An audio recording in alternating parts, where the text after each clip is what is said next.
Je m'appelle Ren Dindi, je suis entrepreneur et investisseur dans la deep tech.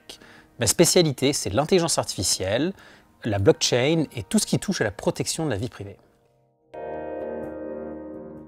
Je ne me suis jamais posé la question si je voulais être entrepreneur ou pas. En fait, je n'ai jamais eu d'emploi, donc j'ai toujours été entrepreneur. Ma première start-up, c'était à 14 ans, puis j'en ai monté une deuxième quand j'avais 22 ans, une troisième à 25 ans et une quatrième à 35 ans. C'est tout ce que j'ai su faire. Ma nouvelle start-up Zama travaille dans un domaine qui s'appelle le chiffrement homomorphe. L'idée, c'est qu'on peut faire des calculs à l'aveugle sur des données chiffrées sans être capable de savoir à quoi elles correspondent. Ça permet de protéger les données dans le cloud, ça permet de protéger les données dans la blockchain, ça permet de faire de l'intelligence artificielle respectueuse de la vie privée. Le problème de la cybersécurité aujourd'hui peut se voir de deux façons. Il y a d'un côté les ransomware, c'est-à-dire quand l'ordinateur qu'on utilise se fait piéger par un virus et bloqué. Il n'y a pas énormément de solutions pour se prévenir de ça, si ce n'est de faire des backups. Par contre, les vols de données, qui sont l'autre grand problème de la cybersécurité, on peut le résoudre grâce à des techniques de chiffrement, parce que si les données restent chiffrées en permanence, il n'y a rien à voler dans les bases de données.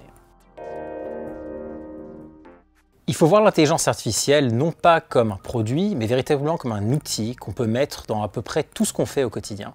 Que ce soit une application mobile qu'on utilise, que ce soit des process en interne dans une entreprise, que ce soit de la détection de fraude dans les banques suisses, il y a tout un tas d'applications qui sont pertinentes et qui d'ailleurs peut-être ne s'appellent même pas intelligence artificielle.